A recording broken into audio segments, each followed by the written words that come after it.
রাধে রাধে বন্ধুরা, দেখো এখন আমি বানাচ্ছি কপি ভাজা।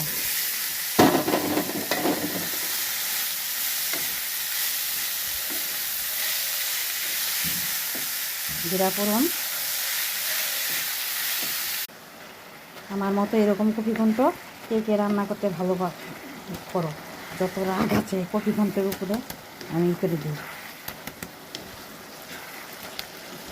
এরকম কপি ঘন্ট তোমরা কে কে বাড়িতে রান্না করো অবশ্যই আমাকে কমেন্ট শেয়ার করে জানাবে।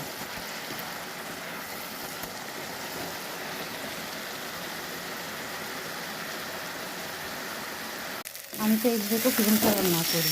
যত রাগ আছে জামাই ছেলে মেয়ের উপর সব এই ঘন্টের উপর আমি বললাম। আমার ঘন্টা রেডি দেখেন।